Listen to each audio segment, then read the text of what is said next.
Hello, everyone. You're welcome to the BFEG, and we are live at our page. You can actually view us from Facebook, Twitter, and also YouTube. So you're welcome to our live event today. As we know, this is the African month. It has been an amazing celebration, started with the launch, and now we are up and running, getting everything starting. I have three guests today. Some of them are stuck up in traffic, but they're going to join us anyway. Everyone has a busy life, and giving their time to be on this is not an easy task. So I have one of our favorite guest speaker. Is a writer, and is joining us today to actually dice this issue. This is a very dicey one, very interesting one, and African education. African education is key, especially for us in the diaspora, and even those of our brothers and sisters that are back home in Africa. It is important that we have all the skill, just like UNESCO say. UNESCO, and I don't know that people don't even follow the law anymore, but we'll get to know if that law still exists. So you're all welcome to our show today, and I hope you enjoy this event. Other guests will be joining. But before I start anything, I will hand over to Ogaga to actually introduce himself, and then we shoot on to today's event.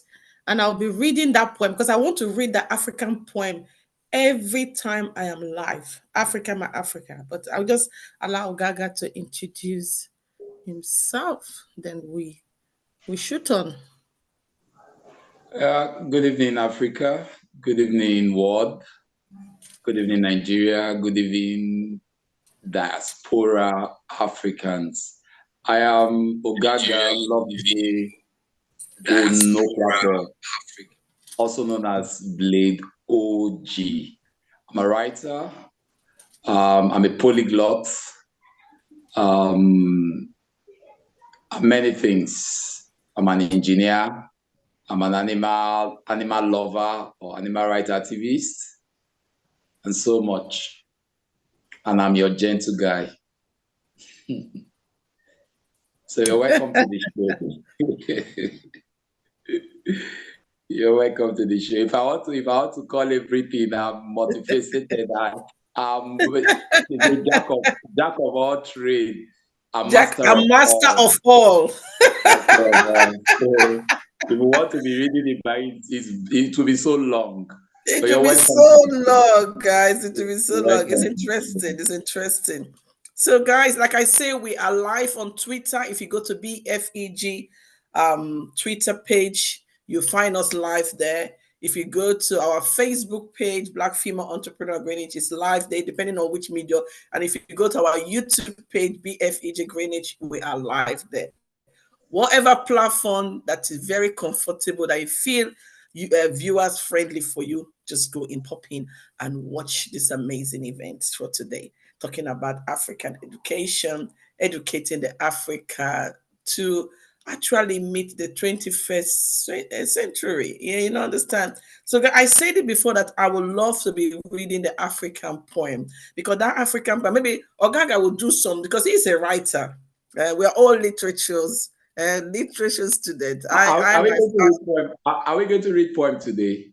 The poem of the Africa, my Africa. I want to be reading it throughout. I just want to give something, something elevating about this month.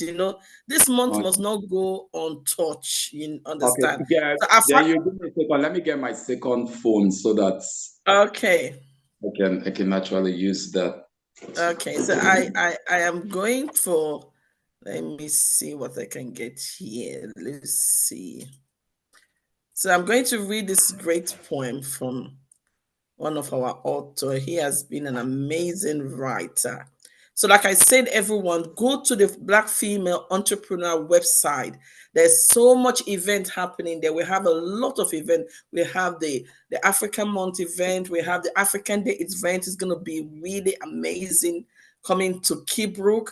We have the seaside event. We have the cooking show. If you want to be a guest on the African Pot, which will be towards the ending of this month, and they will have another one in June. We have places for 4 guests to come and taste the African pot. Come and have a taste of African food. So our guest cook is from Ivory Coast. So we are having an Ivory Coast cook chef that will be coming on. Our meeting point will be at La Luqueterie restaurants, and she will be cooking, showing us what the Ivory Coast delicacy. So I hope you're able to pop in and actually join us in this amazing event. So it's going to be really. Do you have one that you want to share with us? Because if not, I'm going to read mine.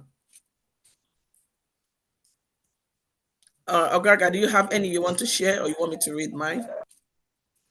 No, just be going ahead. Let me put on the phone. Okay, So I'll. okay, I'm gonna read mine. So this one is by Anthony Anigbata. It's called My Africa. Let me see who's coming in. It's called My Africa, My Africa. So this poem is I love this poem. I really, really love it because it tells a lot of things about Africa. And I'm like the last time we were online, that was 1st of May. I did actually do some integration about it, but I'm going to go straight to it. My Africa, my Africa, my Africa is the land of beauty, the land of plateau primordial heritage, the land of many ancestral rhythms shaped by the true touch of nature. My Africa, the fertile womb which filled the world.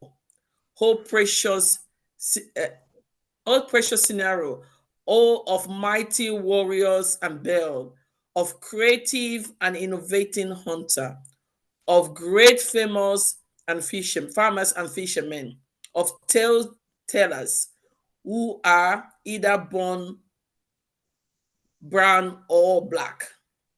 My Africa, the glitter green land, where many minerals are vanished under the capture belly of the earth, the mountainous land, O brave, unbeatable giant, the lowland travel by the long river, the land where even the beauty butterfly appreciate the magnificent beauty. My Africa is the land of my birth, the land of my readers, the land of my people, the land where people are either born black or brown. This is my Africa, the land of beautiful. This I so much love this poem because it actually captivates a lot of things about Africa. If you're not a historian, or if you're not a literature student, you might find it very difficult. But it's a very easy poem that you can actually talk. It talk about the land of the warrior. Africa is full of different warriors. There are academic warriors. There are physical warriors, they are ancestral warriors, spiritual warrior, masquerade warrior, and activist warrior. The land is full of many mineral resources that actually feed the whole world. That is the one. That is my highlight. Our mineral resources feed the whole world. We should be getting accolade for that. Maybe can help me give African bosa. Bosa, bosa, bosa. Easy. Easy to have a land full of those things. So without wasting too much of our time, we're gonna go straight to our topic today. In line with the UNESCO actually, and one thing I want to say, I don't know if people follow this law. We have the UN decade, which said that African living in diaspora should be supported to have a full life in line with the reparation. We also have the UNESCO declaration.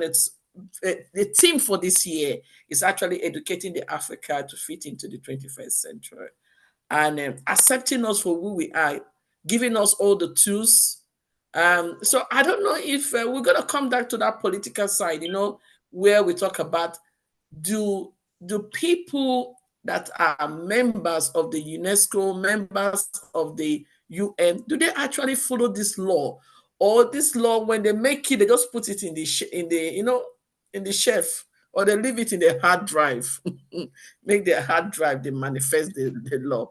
So, but without taking too much of our time, I'm going to go straight to the top. I will start by actually looking at those areas that we wanted to talk about today, which is we are now in week 2, is it? We are in week 2.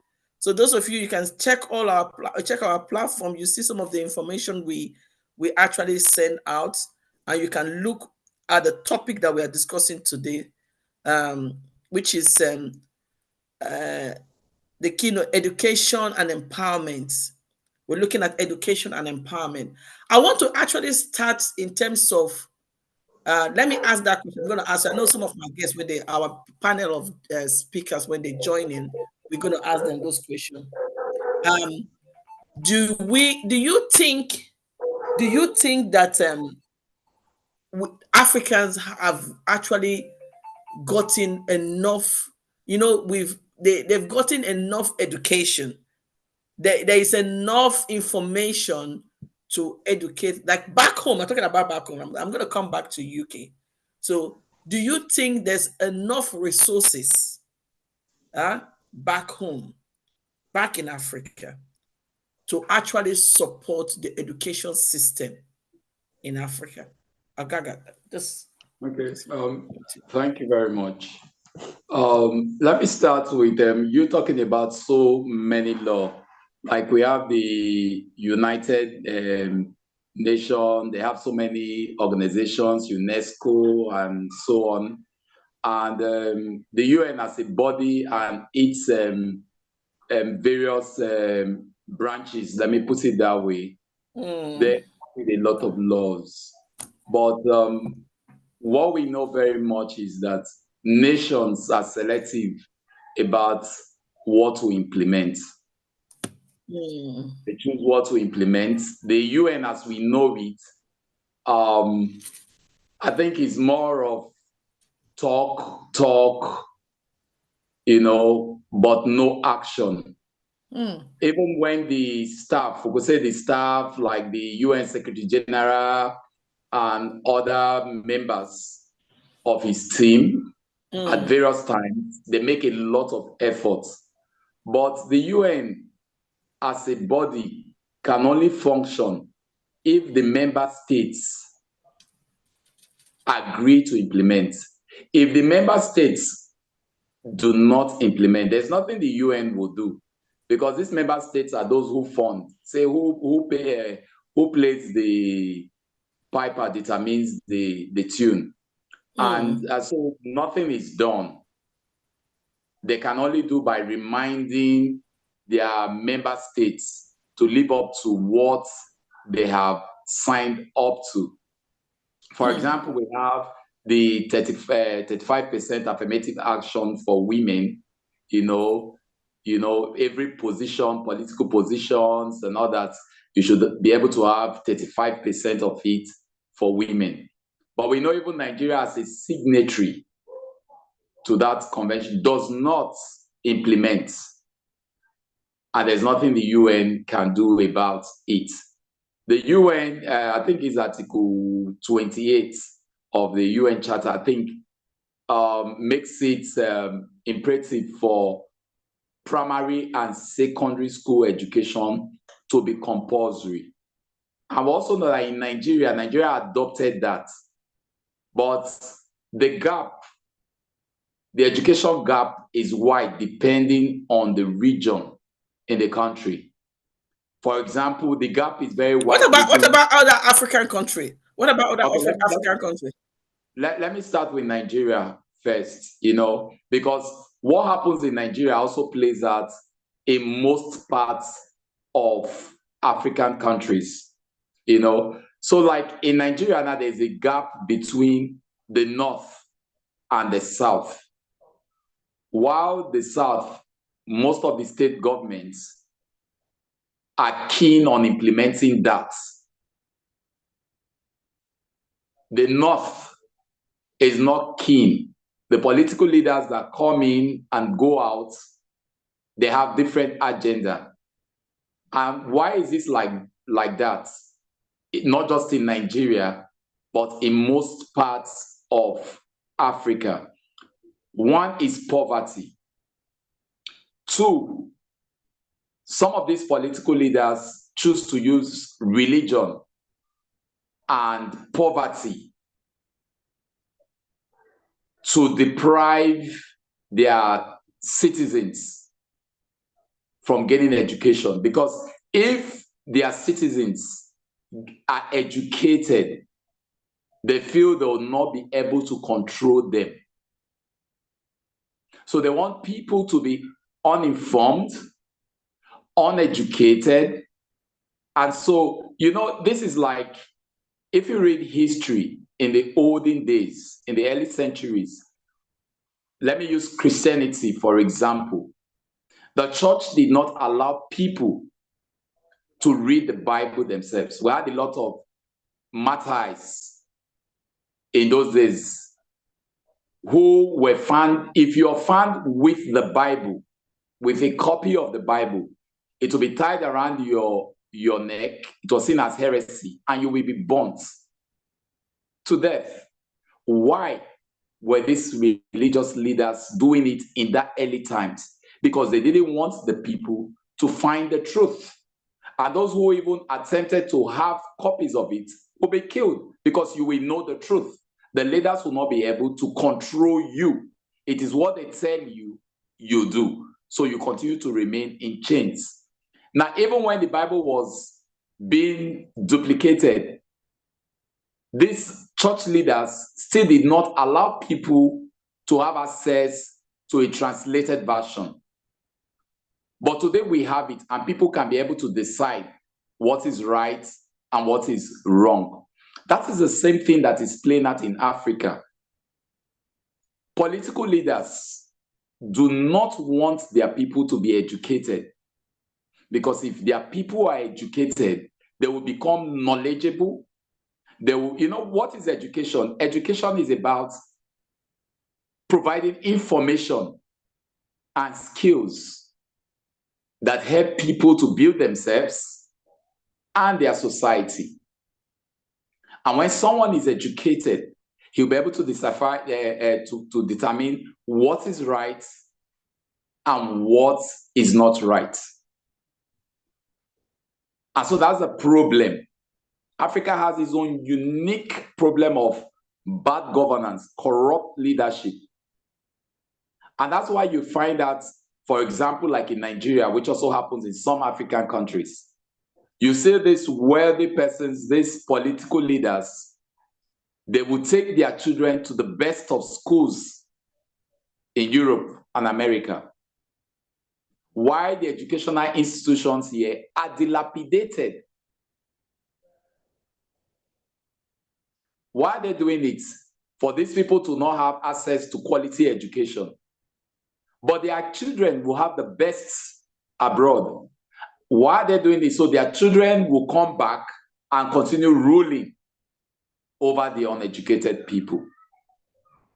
So that's a problem. That is a major problem.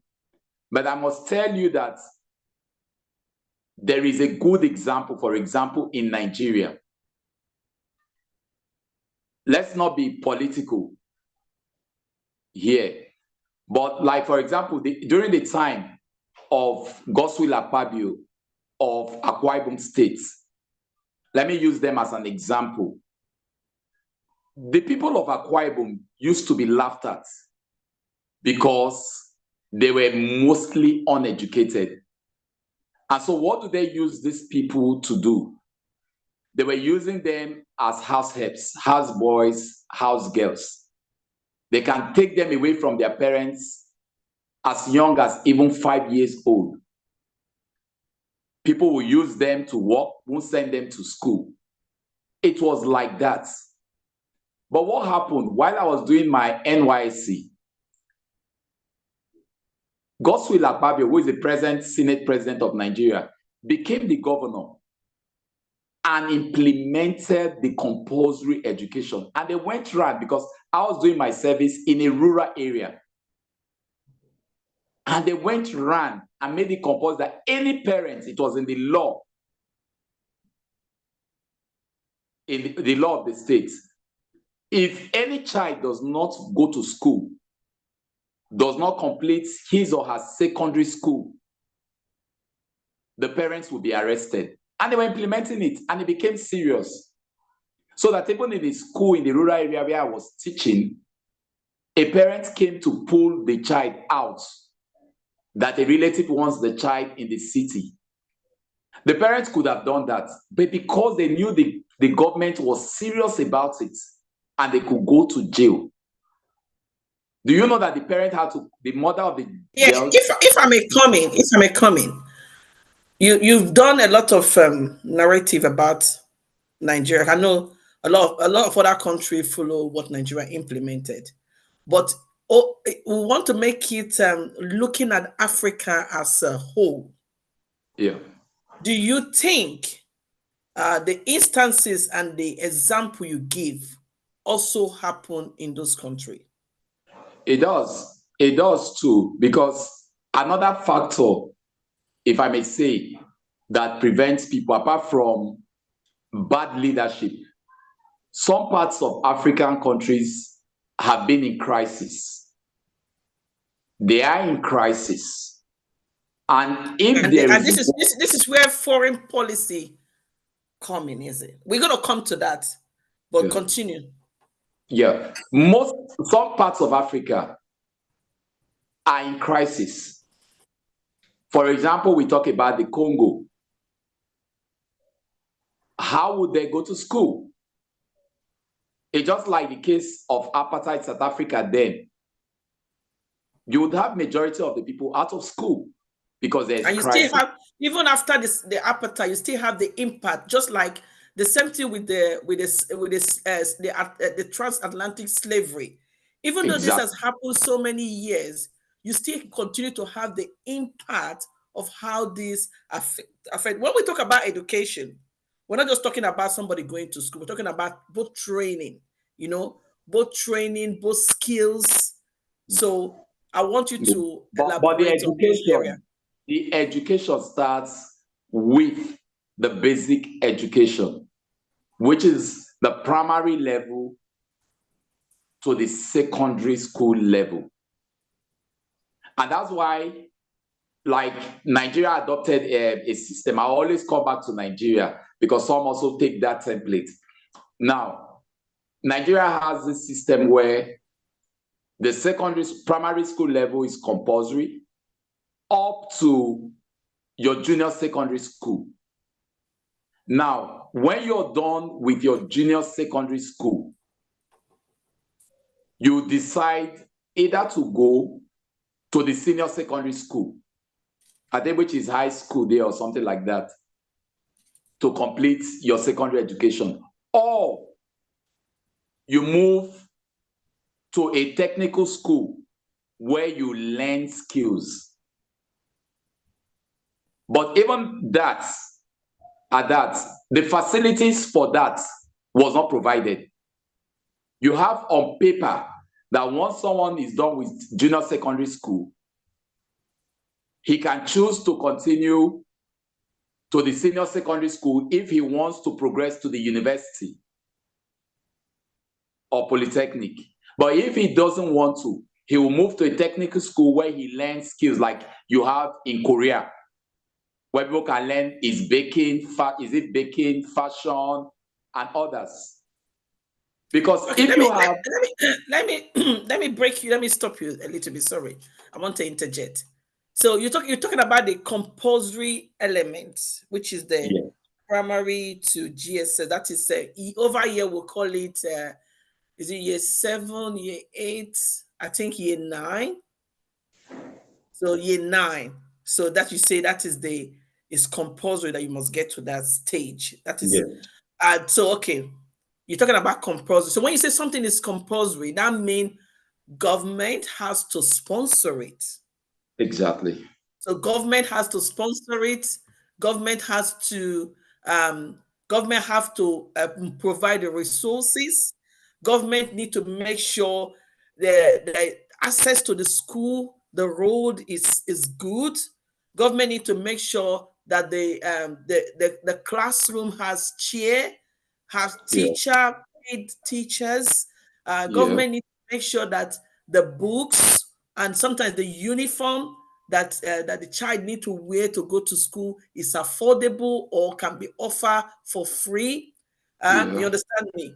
And then In addition to that, in addition mm, to that, provide feeding, free lunch for these students, okay. knowing the economic situation. Okay, so that is so if I would say okay, if you say this is something that's supposed this is the compulsory element of basic education that when Yes. when any individual, a child able to get to that level, the Yeah. child can decide to say I want to further or I want to go into training. But that Yeah. level of education from let's call it from here we said from year one to year nine. Yeah. You are able, you should, you can decide from that year nine, from year one to year nine, that is compulsory. And you can Yeah. decide to say, I want to go further to finish my secondary school and go to uni or go to college, or I want to Yeah. stop in that year nine and go and learn a skill. But you've already Exactly. getting a basic understanding of education, how to read, how to write, so that whatever you're going to move forward, you can be able to achieve better. So you Exactly. talk about feeding and everything. So Yeah. I want to put it in two elements because when we talk about educating Africa to the 21st century, so that they can actually achieve, everybody has to play a role. Oh my. Yeah, the parents has to play a role to make sure their children are punctual, they're able to go to school, Yeah. provide them, make sure they have to play their own responsibility. Yeah. Then the government need to make sure they provide everything for the child. When the child go there, there's basic education, there's teacher, there's classroom, there's school, there's place for them to play. And again, most of the time when we talk about supporting people of our community, we forget the private companies, private investors. So I want to include them here. Private investor also have what is called corporate responsibility. You understand? Corporate responsibility to support this element of education. Is that donating something to the school, either providing activities or paying for some activities going on in the school? They have that responsibility. Then you now talk about what's it called? It individual philanthropies. Everyone has a role to play. So those names that I've listed, can you tell me what are the barriers? Why is that? Because now if you go back home, you see that this element of education is not being done properly. It's not being done. We end up being having a lot of private school back in Africa, and only those that are elites that can afford it. Can you explain a little bit before you go into that conversation? I'd like to welcome Nadine, one of our speaker. I'd like to welcome Nadine so Nadine, you're welcome. So I believe you might have been listening to our conversation. We're talking about educating the Africa to fit into the 21st century so that they can achieve more. So Yeah. I will allow you to introduce yourself. Once you introduce yourself, then we'll go back to Lovette so that he can actually Love Day so that he can actually explain himself about what I just said. Then we'll not come back to you. Fantastic. Thank you. Thank you. And I do apologize for joining our African Day celebration quite late today. This is due to so many things. And I'm so happy that we are talking about education. My name is Nadine again. I'm a TA in a college here in London, working with diverse students, mainstream and SEND. And I'm also a community development officer. My main interest is around empowerment, empowering communities, empowering women, empowering young women. Yes, I think I will leave it. I will leave it like that for now. Okay, over to you, Love Day. Okay, now let me add on the part of the parents. Parents need to be educated to know that university education is not the ultimate. Are you there? Yeah, I'm listening. Okay, university education is not the ultimate. Because when you talk about education, like we're saying earlier, most people think it's just going to university. They don't even think about the primary. They don't also think about the education outside school. Of course, impacting knowledge and attitude and morals on the kids is an education in itself. Taking the children to religious centers, to learn is an education in itself. But they must also learn that they need to imbibe skills, because university might not be the ultimate. Everybody wants their kids to be doctors, to be lawyers, to be engineers, to be nurses, but they forget that there are other aspects of life. What does the child like?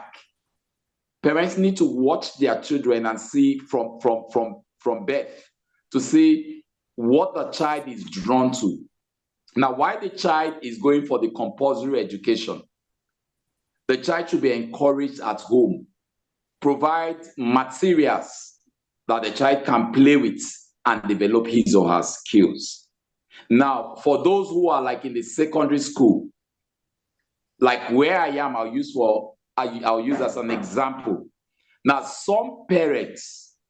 what some parents do during the holidays, what do? They take their children to places where they can develop skills. Is it sewing? They take their kids there. Is it even up to mechanic works? They do take their children there. So that's one for the parents that's one thing for the parents to do. Now, on the side of corporate organizations. Yeah, before you finish with before you go to the corporate responsibility, I just want to throw you one question. Okay. Like we have a situation whereby we have a high population of parents. I'm sure you find them in the rural area that are not educated, that do not have these, that they didn't go to school themselves, so they don't understand how important it is for their child to have this basic understanding of reading, and that with this global war, it is important to support your child in that area. So, is there any provision to support parents to understand this is where the school will come in? Is it? I will expect this is where the education, the schools, the college. Do college actually run like workshop for parents to understand what they need to do for their child? Yeah, that's the role of civil societies and NGOs. They need to also direct their attentions to go to these rural areas to educate these people. And the government also comes that now these parents might not have formal education, but they have informal education. And they are very good at educating their children. Take away the moral aspect of it. The rural areas is where farming takes place. And it is farming and farmers that actually feed a nation. If a nation, you have people who receive formal educations and they are doctors, they are engineers, they are bankers, and they don't have food, they can't survive. So you have people in this rural area that have these skills, and they impact it. They take their children to the farms. If it is those that they have riverine areas, they take their children to fishing. They teach them the skills. And that is where corporate organizations come in. That is where government also come in to empower these people in the rural areas. So that, and because when you talk about our population, like in the cities, you see everybody streaming to the city field, that's where there's better lives. But when the government pays attention to the rural areas, provide modern education with regards to mechanized farming, improve farming, get modern equipment to these people. These people will grow up, have their basic education, will also accompany their parents to the farm, and have access to modern tools. And they find out that they will be able to live comfortable lives, make good money, good income from what they are doing. They will appreciate it. And so what do? You provide the basic amenities. You provide good hospitals. You provide good schools. You provide power, electricity. You provide good roads. And that's part of the rural areas we work. So I want you to go straight on because I would like to go to Nadine, because Nadine is from Cameroon. I don't know if Blade has. I will come back to you, Blade. And even most people in this, so even if it's on the aspect of rural doing well, but you also need to identify the groups and put pressure, because there are pressure groups too, on the government to ensure that they have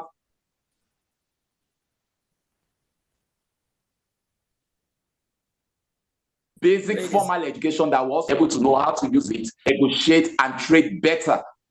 So that's so can I give you 1 minute to talk about corporate responsibility? These are international. I want you to go back to international companies. International companies coming to Africa. Over here, we call this Section 106, because I remember attending. There's an event being done. It was done in London. They call it Nigerian investors, and I know there's a lot of people that actually attended. And there's some people. And there's a group called Friends of Nigeria. These are British companies. You know, they call themselves Friends of Nigeria. They are investors. They are a lot of them shares. A lot of all these companies. So, and one of the questions I did ask them. So they were talking about how they will go, and the question I asked them, I said, all these big companies from Europe, from England, that goes to Africa to do investment, to use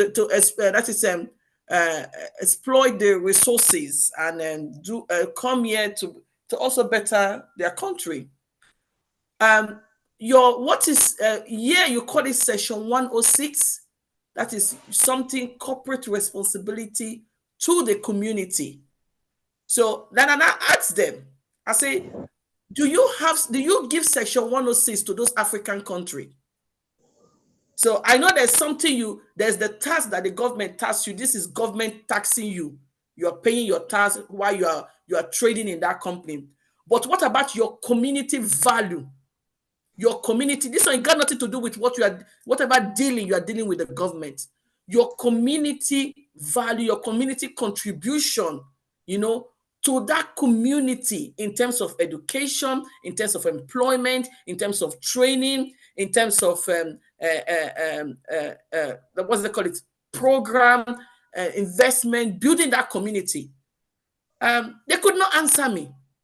They could not answer me. And even some of the top government officers that came from Nigeria, they were all sitting looking at me. So I'm going to throw it back to you, as someone that actually lived there, and you see those big companies. Are these companies actually doing their Section 106, their corporate responsibility in terms of building the education system in Africa? Now, for example, let's look at Nigeria has the Finance Act of 2023, and they have the Tertiary Education Trust Fund Act 2021 that makes it imperative for registered companies in Nigeria to pay a tax rate of about 3%. Used to be 2.5%. It was increased to 3% of their profits into the fund to be used for education. But you know, like the issue of accountability. We do not know how much gets into the fund, how much gets on a yearly basis. We do not know how it is spent. We know we are the third fund in universities. You know, they build, you need to come and see what they build. Sometimes they just build an edifice and they commission it, but there are no equipment inside. That's the level of corruption you have. You could have pictures of them. But apart from that, you see that even that fund focus is more on even the tertiary education, leaving the basic education. So we need to go back. We need to have organizations, we need to have leaders who value education. If I don't value education and you put me in power and that's not my priority, I won't take anything about education serious. If you put someone who is a medical doctor, you put him as Minister of Education.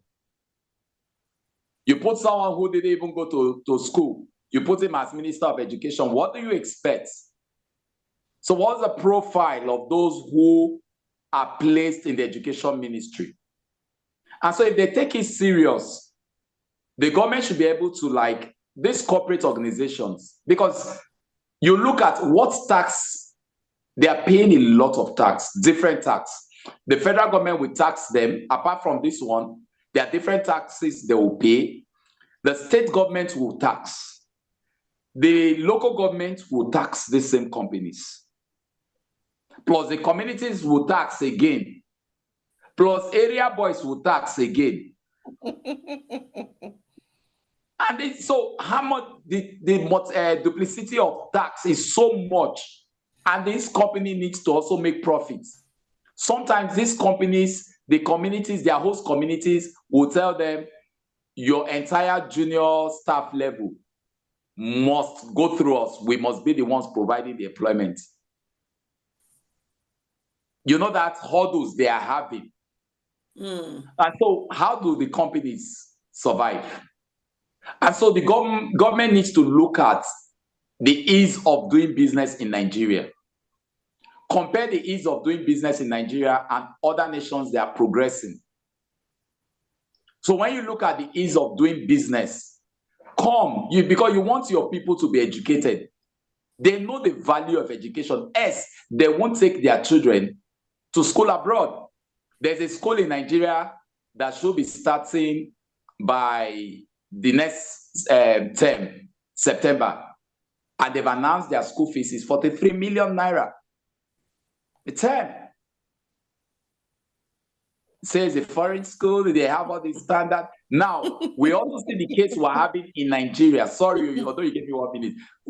Let me. And so that 43 million, that 43 million can actually renovate 10 schools in Nigeria.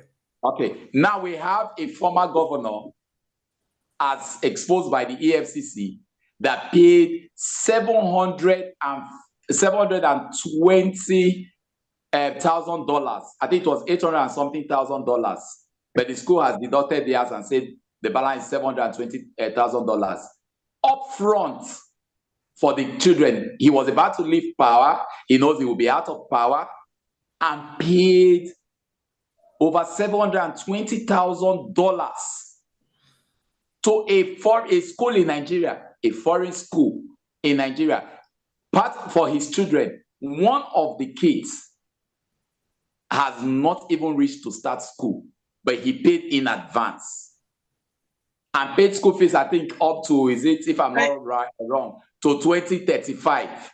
Now, check how much the school, somebody was analyzing the school, someone in a Nigerian abroad I'll check that video and send to you, was analyzing this amount and how many schools it can build.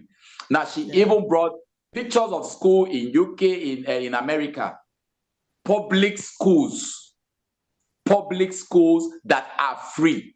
These schools that they are paying so much for, it's not even up to those public school standards. Thank you, Ogaga. I'm going to go. Thank you very much. Sorry, let me round up here. What am I trying to say? They know the value of education. but they don't want to. If they divert that money was from their state coffer, was not paid from their personal account, but from state accounts. We've not looked at what others are spending. So if they have the heart of the people and they decide to build just one of those schools in each local government, they still have surplus. And so leadership is very important. Thank you.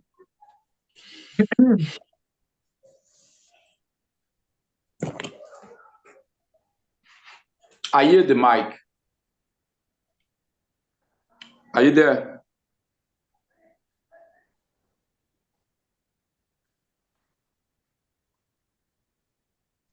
Yes, we are. We are here. I don't know where Lucy is, but Okay. I am here for sure. It hurts so much to Hello, Nadine. hear Hello. things like this. Yes. Good, good, Okay. good, good. So Good. thank you very much. So I Mm. would like that was a good deliberation from good presentation, good case argument, and it's amazing. It's amazing, and we need to talk. We need to come back to this in June again to look at the phase 2 because there's a lot to talk about. So Nadine, I want you to look it from because we're looking at every part of Africa. Looking at from the Cameroon, from the Franco said some of the country that is being colonized by France. To look from that point of view, how is the education system there? And also going back as a teacher, as a learning support worker that work with children with special need, do you think our education system in Africa cater for children with disability, cater for children with special needs, and how is it being done from those countries that are, because Blade has talked about country that was talking that are all around the English colony. So let's look from the French colony point of view, and also Thank pinning you. your point on special children with special needs. Thank you, Lucy. Thank you so much. I am going to add to the sorrows that we already heard tonight. To start with, I would like to share one serious fact. And that fact is that when you talk about education in Africa, for a child to go to school, a child must have a birth certificate. Okay? Now, when a parent is so poor that he hasn't got a job, maybe he's just a farmer, maybe he's just trying, he has not been to school himself, he has no means whatsoever. So, before we even talk about building school, a child is born, he hasn't got a birth certificate. How do you identify this child to put him into any school? Some of them, now let me just interject. Some of them were not even born in the hospital, so there was no record. Okay. Then we are moving very well. Education, Africa is the same. I can even think that maybe Nigeria, with the British influence, can be a little bit better. But look, what we need to make sure about here is that we don't have a system, we don't have a social system to be catering for, our children. Okay, Africa, if you have money, you can educate your child. If you don't have money, you cannot educate your child. I will come to the children born with special needs later, because that is a luxury. That is not even, you see. So I heard, when I joined the meeting about, I think what the gentleman in Nigeria is talking about is doing an advocacy about what could be a better leadership, because we cannot be a leader that is not preparing. We cannot have leaders who are not preparing for, future leadership. When you go back to all these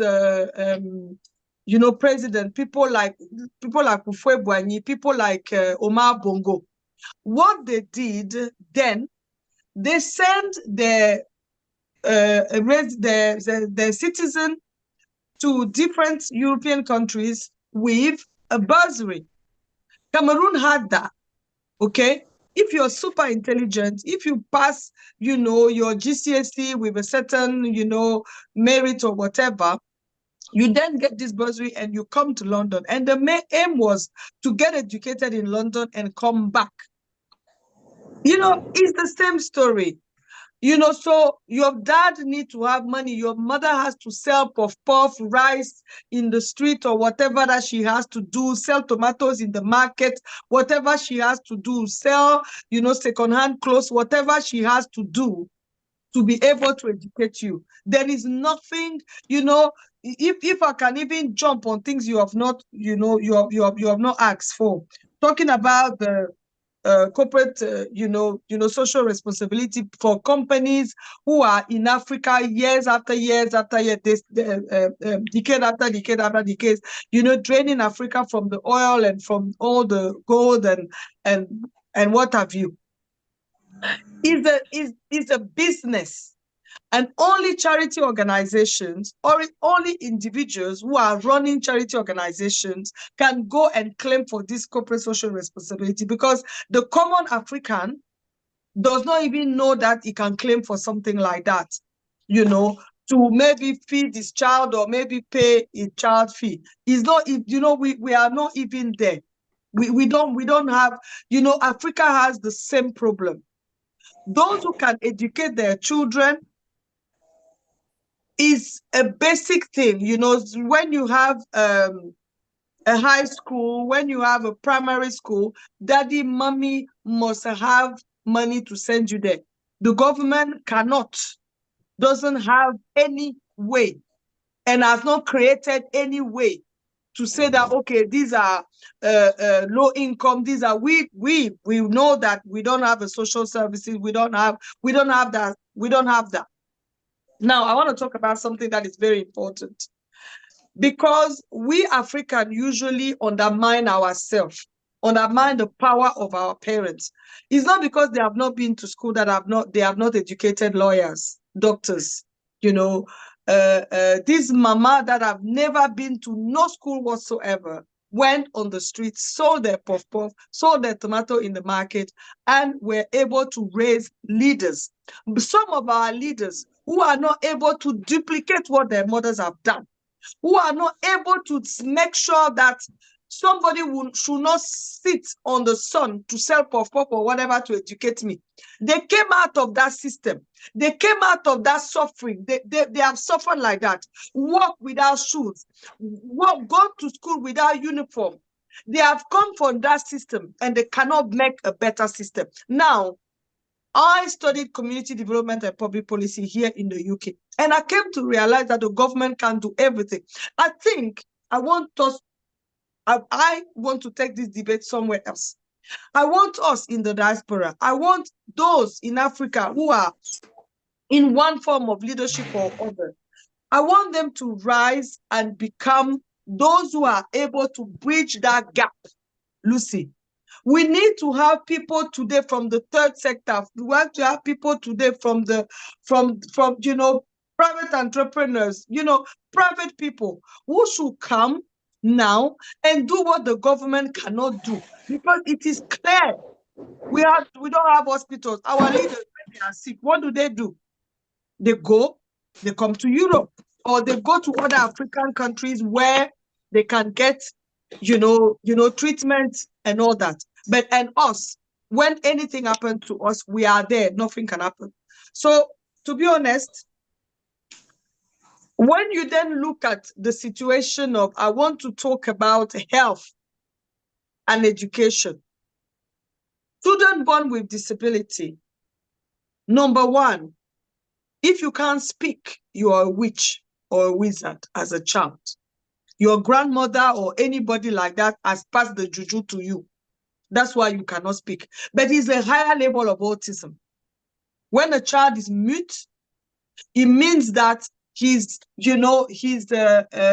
dysfunctionality of his brain is so high that is mute. Now, when a child is mute like that, they hide him. He does not even have the chance to go to any school whatsoever. He does not even have a social life. They hide him. And our social education, however you want to put this, has not prepared himself to receive this type of children. Now, some parents with a little bit of means, some parents who are watching TV, some parents who have maybe gone to Europe or studied in Europe or what have you, have now decided to go back to Africa and bridge that gap.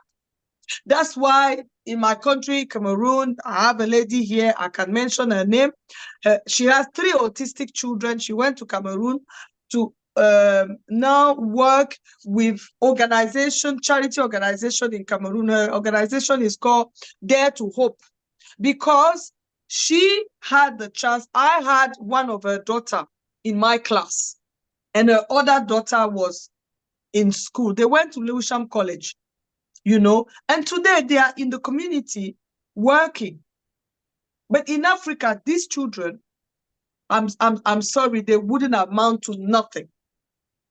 They would amount to nothing, only because when a child is autistic, when he cannot function, we are not even able, the brother was talking about, we just educate people. We don't even check on their cognitive. We don't even check their strength. We don't even check their passion. We don't even check. Even today in college, you look at a child, he's not performing, but you are just pushing. And the education system, one thing we need to understand, I need to say it today. Lucy, I don't know if we had a show before, but I want to talk to us about the fact that the education system is not for every child. The education system is for the child who is able to pass the exam. If you can't pass the exam, the education system is not for you. That's why you have the vocational. That's why you have other means of having a diploma or having a Bfeg, because you can gather evidence, because you can do casework. But when it comes to passing exam, there are specific techniques to pass exam. And I'm telling you, exams are not for all children.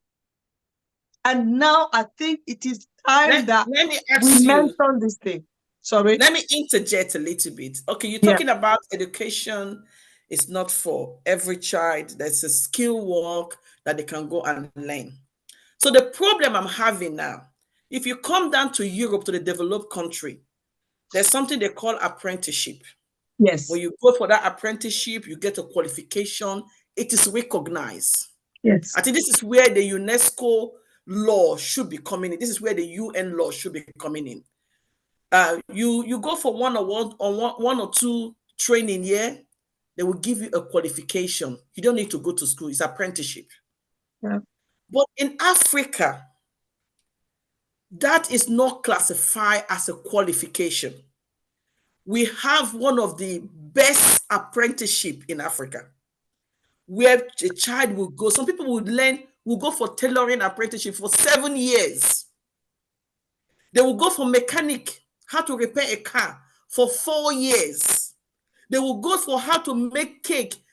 My mom went to bake cake for 7 years. She learned the skill of baking and cooking. But they never give her any certificates. So this is where the problem comes in now. Because now it's like one law for the Western country and one law for the African or the third world country. So we need to do a check and balance. We need to look, there need to be a system set in Africa that should be recognizing those training as a qualified certificate where they can use it. Because I am telling you, you will see a child of 7 years, 8 years, 9 years going to learn how to in a mechanic workshop. And at the age of 15, 12, this child can dismantle a car and couple it back.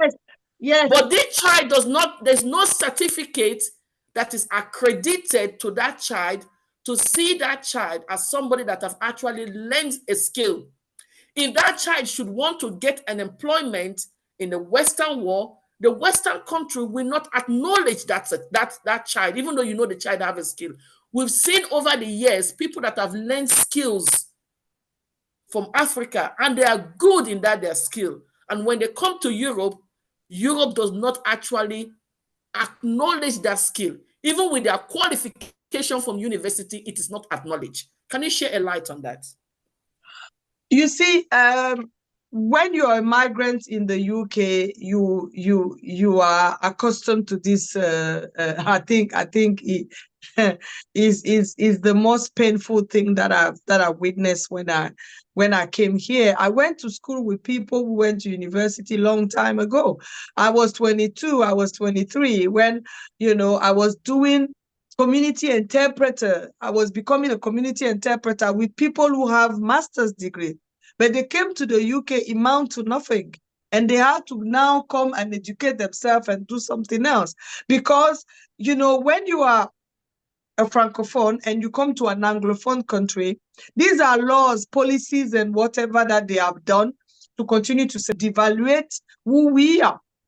You understand? Because when you actually put an African, you can put that small African child who went to that mechanic and you put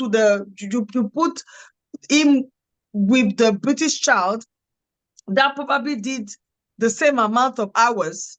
The British child, the African child will be better. Okay? But things are made so that you need to prove that, okay, it is signed by this body in the UK, it is signed by that body. Africa hasn't got those bodies that can be recognized over here. All is about, a certificate that is signed by a particular body. Okay? And that body, is recognized by law, is recognized by the government. So for you to function in that country, for you to go further in the British land, you need to have something that is signed by a body. And Africa hasn't got that. And Africa maybe hasn't got the alliance and is not working in partnership with those bodies. Hence, whatever you bring cannot be balanced. Nadine, let me say something. Do we need to have those body? Because when we've seen people that have come to Africa to become, they call themselves engineer. Who is checking their certificate that they're engineer? Who check their certificate? We've seen people that have come with their companies. They say they finished this degree. Do we check? Who check them to say that they are qualified? We don't even condemn their qualification. Once you come from Europe, go to Africa, you can practice as a doctor, practice as an engineer. Nobody do no check and balance. Yes, so why Lucy, is it that? Lucy, because we are functioning according to their own awarding bodies, which is wrong, isn't it? You understand? Africa hasn't got an awarding body. Maybe now people are coming with some trainings and creating awarding bodies. But all awarding bodies come from America, France, Germany, UK. And this, if you are in Africa, you want to educate, that's what the gentleman was talking about. He was talking about an overseas school that has been implanted there. That overseas school has a certificate, would be accrediting those children with a name of a body in England. Hence, wherever that child goes tomorrow, his certificate is recognized. This is the imbalance that we have, the power imbalance that we have, and that power imbalance will stay for long. That's why I think that people in the diaspora should rise. If you have a child born with disability, you need to change. You say to yourself, okay, I know things. I can today go and advocate. I can today go and open a school. I can today help this person. I can today do that. We cannot sit there and continue to wait on government. We are not in the agenda, Lucy. Thank you. I'm going to go to, we have another one of our guest speaker, Adi. Is Adi online? I don't know where Adi is. Adi Gorete, is Adi online? Adi is a teacher. Let's hear from a teacher perspective. Is Adi online? Where's Adi? Is Adi online? No. Adi, if you're online, I need you to send me a message, or I know there's some couple of is Adi online? Okay. If Adi is not online, I'm Giles, do you want to say something before I go to um um Love Day? Did Jill want to say something? Adi, if you're online, send me a message. I can't see who. I've tried to unmute you to speak, but I'm not hearing from you. Okay, Love Day. Okay, let me just say something before I forget. Nigeria has done so well in educating its citizens. And that's why you see Nigerians, when they travel abroad, they are doing so well in the educational institutions and corporate organizations. We haven't gotten where we should be. We have a lot of government policies that are working, but many have been abandoned. Where we have issues more is funding the educational institutions, providing facilities, like I say. Then, like she said, having these vocational institutions that are accredited and will be awarding certificates to people. Like in Korea, I think not too long ago, the government made a policy where people who attended vocational institutions will earn the same salary and those who attended tertiary institutions to encourage people, citizens, to go for vocational education, to reduce the pressure on the tertiary institutions. Like she said, not everybody they pass exam. Exam not be for everybody. Even our exam system here is a problem. Outside, you see even in the tertiary institutions where people fail, they are allowed to resit their exams. They have summer classes. Here, you will have to wait for the next year. If you failed second semester, you would have to wait for the next second semester, even if it's in your final year, to sit for those courses. We need to improve that. We need to improve on vocational education. We need to improve on our polytechnics. So it's very, very important. And maybe when we're also talking about education, maybe we should be able to put less emphasis on the tertiary education or formal education, because the informal education is even most important. The formal education just takes you somewhere else if you want to do some other things. Now, what I also want to say, we'll be having wonderful programs 2023 since I started joining you and your team and your organization. I think one thing we should take a step further is to be able to come with a template, come with a means where we'll be able to bring in some experts together to be able to influence government policies. Like I always say in many of the forums I've attended, it's not just us talk. At the end of the talk, what do we do? This is also part of education, but how do we influence these policies? Because the government will not make a change if organizations do not try to lobby and influence them too. For example, we're talking about the educational system, the vocational system. It's for us to come with experts, with our knowledge, look at how do we put forward the documents, come to Nigeria, go to the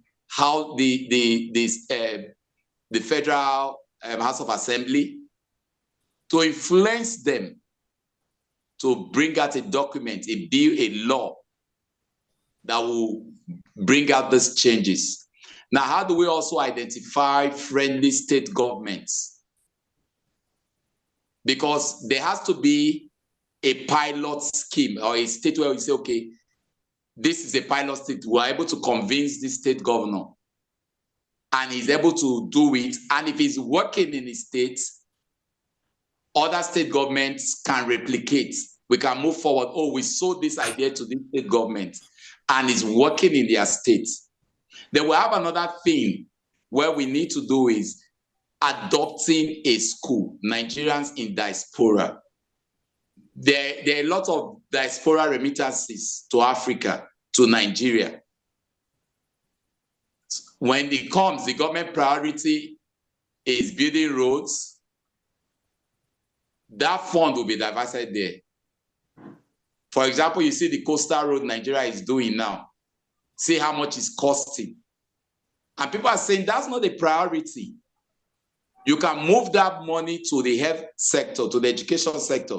That project is, if you look at the number of years that project is going to take, I think they are talking about 30 years or so.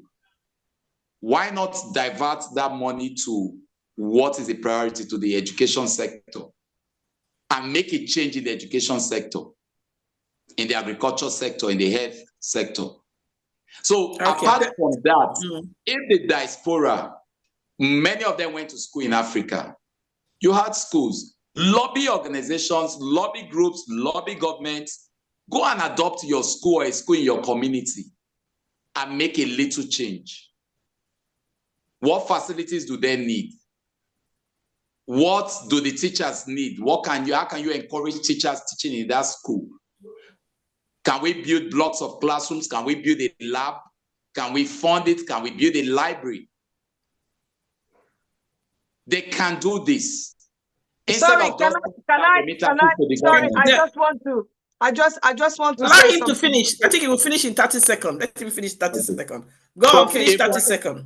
I wanted to say something as he was saying. Okay. So if we are able to do this, these changes, though, will be little at a point. Before you know what's happening, it will replicate over the decades. And in that process, we'll also be helping this generation and the generation unborn, because they will learn.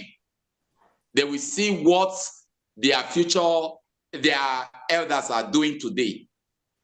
Tomorrow, when that child graduates from that school and he is empowered financially, he would be able to also want to do the same. And in the next 50 years or in the next 100 years, when you and I will not be here, these ones will continue and Africa will be greater. So that's it. Thank you. Nadine, I'm going to just give me 1 second. I'm going to bring you in. Yes, I'm going to bring you in, Pascal. Just hold on 1 second. I'm going to bring you in.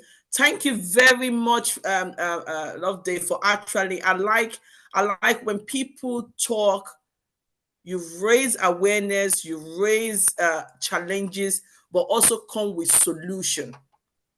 And I believe you've been to a lot of our platform, which has, we document this thing. We don't just put it on. That's why we document it. It's there live on social media. Everyone can actually go there. And we've seen changes that has happened, because it's not going to be a day to actually, it's not going to be years, it will be years and years to make these changes, because this is something that has happened over a decade. And then having the conversation, having the deliberation, inviting people across Africa to join us in this diaspora. One of the great things is actually creating the awareness of the African month, because to have a conversation, you need to have a team. And what we've done over the years for the Black female is to actually celebrate the African festival, the African month, because that gives us an instance to actually have that conversation.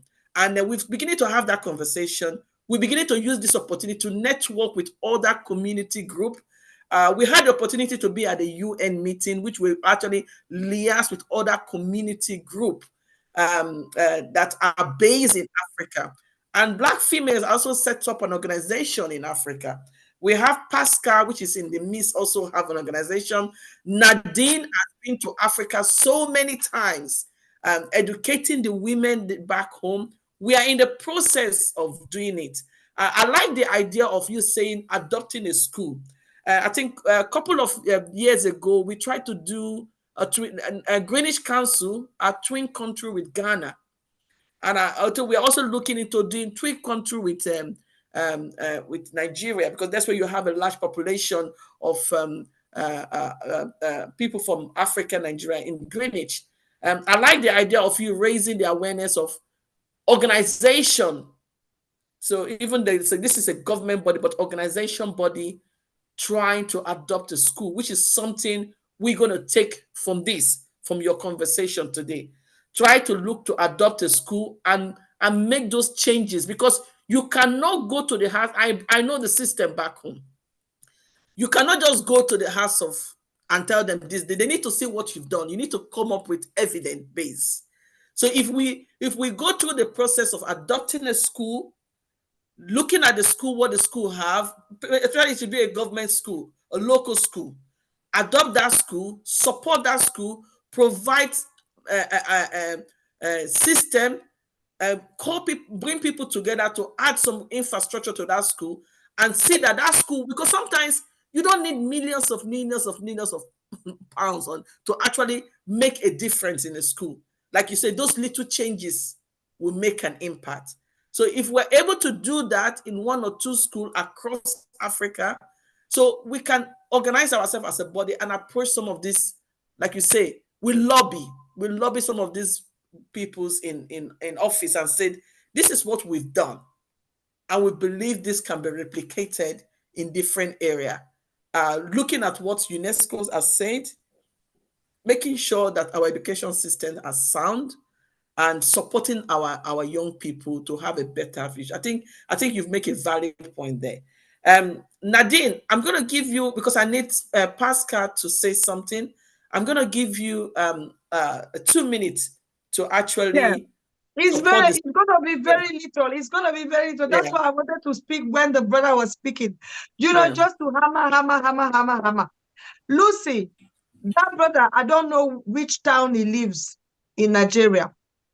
I want to call upon all African children today, whether you are from Nigeria, Ghana, Zimbabwe, wherever. You went to a primary school. This weekend here in the UK, some Cameroonians are having parties. And these people, what they've done is that every year they have a gala, they come, they raise money, and they fix the primary school where they went. All these people came to the UK, and now they made a kind of an organization together. They are raising money where they are changing things in that school. Okay? So I just want to hammer on what the gentleman in Nigeria now is saying. As a community development officer, I understood it very quickly. If we can go back, even if we are 5, we go to our primary school. 1 year, we can paint. Another year, we can do this. Another year. That was the only thing I wanted to when the brother was talking. Thank you. Thank you very much, Nadine, for actually raising that. In my village, the community are actually doing a lot. They build hospital, they build school. I know some other people are doing it. But I think what Love Day is saying is about making it a universal campaign, not just individual pots, because individual pots will not solve the problem. It has to be a universal and holistic campaign for all schools, because there are some people that will not have the opportunity for anyone from their village to help them to sponsor their school. But if we make it a holistic and a universal campaign, so while we are doing that thing, we're going to take it further to the next step in approaching peoples in government to change policy, because this is about changing policy. This is about changing the education policy to suit in to the 21st century. So over to you, Mr. Pascal. I just want to ask, is Adi here? I know this, I don't know. If she's here, please unmute yourself and then we can call you. Over to you, Mr. Pascal. Unmute. You can unmute.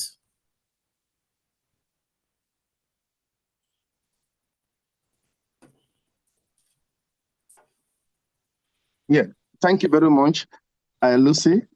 And I want to appreciate you and your team for putting this together. It's very brilliant. My name is Pascal Jeremiah, and I'm a health and safety consultant. We are involved in empowerment and employability in UK here, and we're already also extending our business home. So why was that? Sorry? Go on. Okay, and this topic is very interesting, and I am going to be very critical to identify part of the problem, why the system is not working. Yes, Africans, we are very brilliant people, we are zealous, we are enthusiastic, we are very retentive and assimilative, but there is a problem there where education system, I would say, is going down increasingly and depreciating. First of all, the two factors responsible for that is bad system and bad structural system in our government. Now, in education in Nigeria, if we identify it, part of the problem is poverty and unemployment. Now, today, if you go to most of the rural villages, even in the urban town, nobody cares for education again because of unemployment rate. Those that have master's degree, BSc, they have no job. So everything is about money going, criminal, Yahoo, and other things, quick, rich money, which government encourages. If you are working, nothing to tell of it, your money cannot even buy food. You have to go criminal, assassination, kidnapping. They call themselves businessmen. They do evil. They go occultism, money, fraud, for obtaining money under false pretenses. What is the cause of all those ones? It's poverty, abject poverty. A lot of graduates unemployed in Nigeria, but they need to survive. They have to go in different ways. But in law, in the whole global system, we have what we call HSG 65. It's a policy of monitoring, coordinating, and motivating. So we have it in African countries, but they don't do it. For example, there is a budget, annual budget.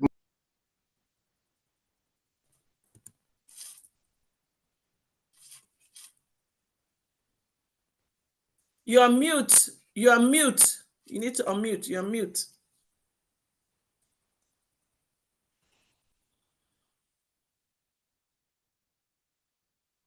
You're still mute. You need to unmute.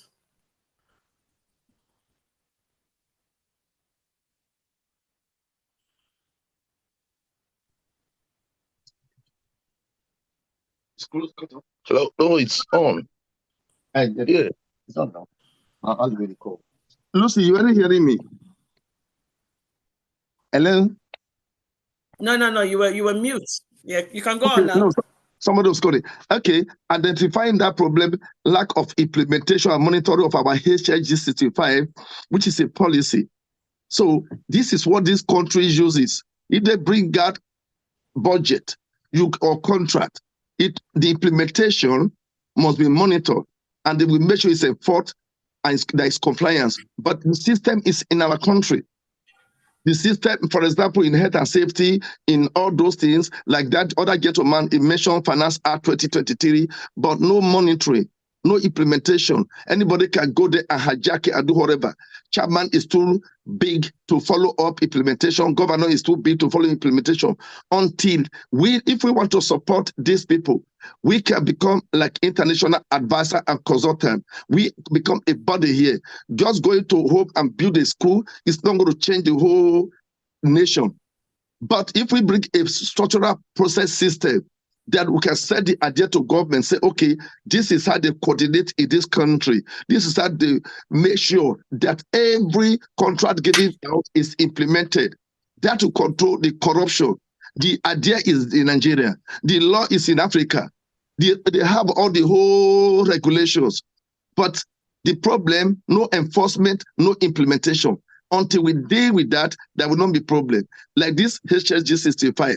Then monitoring, coordinating, motivating, even this corporate social responsibility, those organizations who monitors them, who know where they are, who know what they are doing. It's about commitment and passion. But if they are not even identified, some country here, McDonald's and Sainsbury and even Tesco, they had time they meet. Government council, they meet them, they appreciate them. They recognize what they are doing. If they are sweeping the street, if they are picking litters in the street, if they are putting signboards, if they are donating books to library, they are creating libraries in the community. Because they motivate them, other people, they have what they call name and shame. Other countries like to also be recognized. But government is not even recognizing that. They don't even know whether it exists. They know there is CSRO. Nobody in a jurisdiction will call all those companies, neighborhood, community recognition, appreciate them, bring them, this is who we are, this is what we do. So ordinary signboard in the street, some company can put it, so they will be appreciated. Everybody want to be in their name. So annually, they can be awarded, they can call them, they'll say, oh, thank you, just a card. That will inspire them. They want to be seen. They want their name to be in the good book. That is one thing. We are not going to say we go and build a school in nation, but if we can give them common ideas, like for example, somebody talk of a qualification, tailor, or that is not recognized here. Yes, big applause for this country because they believe in a qualitative standard, robust qualitative standard. You cannot, even their police, every month they go to refresher. Here, we, in Africa, somebody can do computer about 30 years ago. You still say, I'm an IT. Here, you always update it. They always update it, upgrade it, even with that is here. So you don't blame them. You cannot say you're a lawyer in Nigeria, you come here. You have to go through the system to adapt. If you're a teacher there, you come back to the system. If you're a mechanic there, with my kind of job, I've seen a lot of people, electricians, and mechanic, when they come here to work in railway, I take them through the college. They do short courses, NVQ level 1, or prepare to work in UK. You must conform to the society, to the standard, to that statutory. So, or else you make a costly mistake. But okay, you don't. Mr. Pascal, if I were asked, I don't want to stop you, but I'm just trying to make sure that the theme for this year, African Day, the theme in line with UNESCO said Africa should be supported, should be educated, should be empowered with the skill, with everything, so that they can meet the standard of 21st century. This is a law that has been set aside by UNESCO. This is part of the UN decade for African community, both those living in the diaspora and those living in Africa, so that they can actually fit in the 21st century. You have listed all these things that is not being done. Yes. Okay. I read a poem when we started. They call the poem Africa, My Africa. Africa is the land that's full of mineral resources. Those mineral resources has been used to feed other countries. You understand me? Has been used to develop other countries. So in line with the UNESCO's law, in line with the UNESCO decade, UNESCO guideline that Africa should be supported, where does the Europeans, the British that have a lot of big companies there, the Europeans that are benefiting from all these resources, you talk some of the things that we are not able to do. How can they also come in to help to revive this system? Because you can see that even I know we have bad leaders, but those money are also bring into Europe. They keep the money. So it is not just the African that will do this. My mom always says something. It is not only when I cook food, you come and sit down and say, oh, my sister, you're around. It's not only to come and take the resources, but also you need to also help those people when they are cooking. Part of cooking the soup, you need to also help to cut onions, cut tomatoes, cut everything. The process of developing Africa does not rely just on Africa. If you're going to take the resources from Africa, you need to also contribute in the development of Africa. So where does Europe come? The British, the Europeans, where do they come in actually supporting in line with UNESCO law? Okay. Yeah, I heard there is a traditional remuneration already that is in existence under the Poverty Alleviation Fund. These allocations always go down. Individuals, government, organizations, they are tapping into it to awareness. And also state government, they create maybe orphanage, different thing. Then some other investors, what do we call them? All those financials and investors. They are there, they be supported. But the United Nations, World Health Organization, they support any area or support where there is disaster, flooding, orphanage, malaria, name it. all those money, all those funds, it comes, it roll in and roll out. But they are not disseminating it very well to the lower ground. There's Okay, no you talk control. about accountability. Yes. Is it not the responsibility of those fund who actually give out the fund? If it is Europe, if it is the UN, where is the accountability? You give somebody money. You Yeah. hold on, Mr. Pascal. You give somebody money this year to do something for their people. Yeah. Are you not supposed to ask them to showcase what they've done, and you go there physically to see what they've done before you roll another one? That means the UN, the UNESCO, and others, they're also corrupt. No, if I want to come in, like right now, I'm trying to be very critical. I don't want to be one-sided, because we want, if we're not critical, we will be where we are. There will always be retardation and degradation of progress in our life. So we have come here, we have seen these people will know how they build their country. And not the Chinese people. In 1993, when I was in UN in Austria, they scatter all over the world begging. Their money was useless. At a time, they bring everybody home. Traveling is part of education. The government continue to absorb collective idea. How does it work? What did they do? So we are here right now because of our concern. It's our idea. It's our inalienable responsibility to give them idea. This is how it works. No matter how we give them to that place, it will go to one pocket. They sit on it. Just imagine during the COVID system. We know how much the international or global World Health Organization dispense to most African countries. They didn't give it out. All those hand pack and whatever, they are still having them. So, I understand, Mr. Pascal. I am asking for accountability. Yes, I am asking for accountability. Okay, you talk about COVID. When the money for COVID was given out, whoever gave the money, did they ask the government to give a report? Yes, but that's what I'm telling you right now. We are talking of a sovereign nation. Whatever they say, nobody is going to say you are lying or something like that. They are good in documentation. People may be there, but if we really like something like, I can see your passion. We are here today because of commission and passion. Until it's addressed, the normal human being, until it's addressed, then maybe people have to give them. One man, greed. They sit on something. It is sad. They know us. They have a way of writing that report, but it's a government. They can produce all those evidence.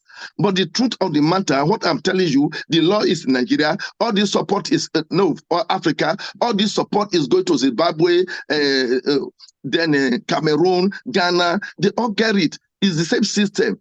Until we come out right now and say it is about we want to have self-realization. We must come out from this.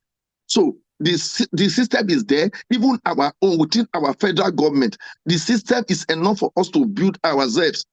If I tell you, I just go right now, how much the budget for annual budget for Ministry of Education alone, local education alone, it's not done. Many schools have been dilapidated. They are closed down since 1960. They have never been painted. They are falling. No library. No, even the hospitals.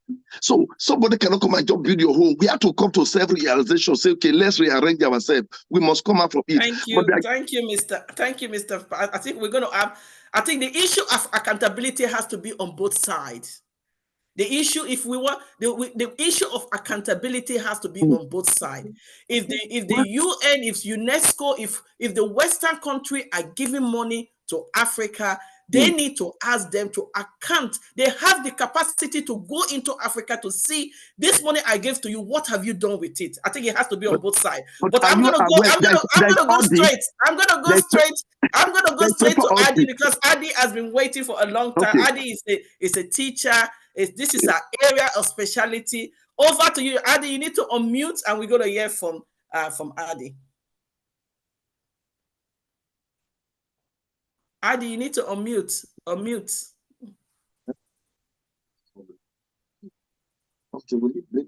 Can you hear me? Yeah, we can hear you now. We can hear you. Oh, bless. I have been sitting here for God knows how long.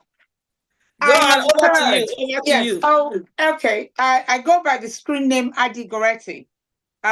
Lucy has already told you, so I don't really need to start telling you about myself. It's very, very interesting, everything I've heard. I've been in this system for God knows what, and I'm in a position to compare the system with the system of my fatherland. promoting curricula and training that are aligned with the job market in this 21st century for Nigeria is the crucial point that everyone needs to think about. Look at the population. How many 100 millions? The youth, the population of the youth is probably larger than anywhere else in Africa. So if you are delivering a sort of curriculum that does not promote, yes, their ability to go into the job market is a wasted effort, is a wasted investment. Just think about it in that terms. So what do? Because it will allow for a smoother transfer to the workforce of Africa, yes, and of course to young Africans. You've all probably said and dipped into what I prepared to say myself. You have to diversify the education system. Somebody has talked about vocational and talked about farmers, right? Look at China, for example. Did you just see a clip going around? They're training for everything. It's not just academics. They are teaching them, you're not going to believe this, they're even teaching them to do painting. They're teaching them to do little vocational stuff. And why is it that they have flooded the market with everything? Everything is made in China. And we get the end of the market. Why? Because all the things we're talking about, the leaders, being accountable and all the rest of it. If they're not accountable anyway, you can put down 20 millions. Lucy knows about me. I have said, you know what? If Britain is complaining that the money they give to Africa is not well spent, why don't you send your workforce with your money and go there and ensure that what you want the value of your money? Why don't you send your builders to Africa, your road constructors to Africa, yes, your engineers to Africa? We have 100,000 whatever billion to spend. You go there, make sure that it is spent correctly, because next year we're not going to give them more of that money. They are aware that Africans are corrupt to the core, because somebody was saying, oh, give leadership money and all that. Look at it. I've given you money for construction. I am the governor of the state. I'm asking you, I'm going to have 20% from you up front. So I'm going to release the money, but I'm releasing that money less 20%. How much have you given to him? 80%. That job was meant to be for 100%. Well, how would you expect the engineer to give you a product of 100,000? It's not going to happen. And knowing that the governor is corrupt, who is going to blame him? Accountability. Who is going to blame him for being corrupt? So he will now take 50% of that money and then go and produce you a product of 30%. So what will you do? So top education results, stories have come from so many people are trying. Sierra Leone is even trying. Yes. Somebody have also mentioned about people repeat classes. So we do intervention here, right? This system is not a system where people repeat classes. So if they are going to fail, are you not going to pick those students who fail, either through community projects, yes, laying extra lessons on?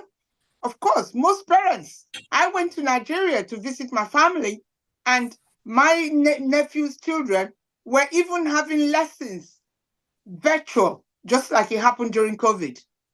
They were giving them extra lessons. But those children are probably going to finish that education and they will move to America or to Germany or somewhere else. So all that educational input, why? Because the schools are not producing. Teachers are not, like I said, you've said a lot of things. I don't want to be repetitive, in that sense. Teachers are not being retrained. I can't tell you how many retrainings I had. I even had the director, my CEO had to pay, and we know that was a lot of money, 6 hours, to ensure that when children are taught, their curriculum is so structured to the fact that they can pass exams. How is that done in Africa? So Africa needs to look at the impact of the labor market outcomes to diversify. Yes, not as you know. Remember those days in Africa? People go to learn how to sew clothes, dressmaking, yes, vocational courses, cooking, everything you can think about. You even come out to be a better person, a better wife, that even men and women can cook. If your husband goes out or you go out, your husband can even make a meal for the kids before you come back. And when you come back, you're knackered. So it's a holistic education. And we are so self-centered. We're so egocentric to this. You must be a doctor. If you're not a doctor, there's a problem. If you're not a lawyer, there's a problem. Lucy just mentioned, what is it training now? The one they do now. You know, everyone doesn't have to go to apprenticeship. Uni. Apprenticeship, thank you. Everyone doesn't have to go to uni, but you have to have uni. Hadi, hold on. We started apprenticeship before anyone. Africa has been doing apprenticeship for decades. Exactly. Go to mechanic workshop. Mechanic. You know? But why is it not being recognized? Why is it not being recognized? Well, because we sell out to them. We are the ones. The leaders you put are the ones that sell out to them. Okay. My brother was just giving me an example. Yes, they come. You remember there's the burning gas in Nigeria. I saw it. You know, the gas from crude oil. Yes, it was meant to be stopped. But because the Western world knew the value of that, it was in Obasanjo's time that Obasanjo wanted to stop it. What did they do? They keep bribing every leader. Till today, go to Ugeli, go to on your way to Abraka, the gas is still running. Who is causing it? The leaders that we put there. So how can I come in, Adi? I know that was a good instances you've made in terms of, and with the right education, our people can be able to stop that. But I want to come down before we run. I want to come back to this teaching Africa in the African language, because this also impacts on our education system.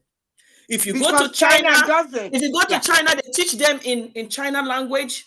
If you go to France teach in French. If you go to Russia, they teach in their dialect. Why is it? Because you come back to people not able to speak English because English is not their first language. If you now go to some of the curriculum in African school, they've actually removed their dialects. Why is it that in Africa our education system are not being run in our language to make it easy, accessible for people to be able to understand? Because now you're already born with your language. You have to now learn to de-language yourself, to actually get your mother tongue out of your mouth. Do you know how long that will take you before you now understand English and now start learning in English? So I'm going to give everyone that speak on the panel, I'll be starting from you. Sorry. Why are we not teaching in our language? Can I conclude my whatever I've started first? So my suggestion in empowering, African children or African society is, first of all, valuable insights into intervention. We have to have good intervention models. Yes. We have to have teacher training. We have to have student support. We have to have community engagement in education, promotion of child protection and safeguarding. Yes. Interventions for children repeating grades tend to do worse academically afterwards. So if all of these things, to create a sense of recognition, and safety for repeating children, to keep them, engaged and supported for academic success is important.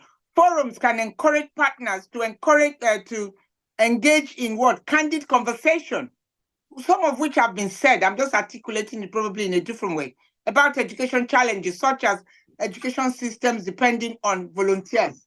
So now, for what you are saying, right, Nigeria has to get off that, because they are buying into China. The Chinese man comes, writes a proposal in what do they speak again, in their language, yes, and the Minister of Education signs it. When you don't understand the language that has been written on, maybe they've sold your children away for slavery, you still don't know.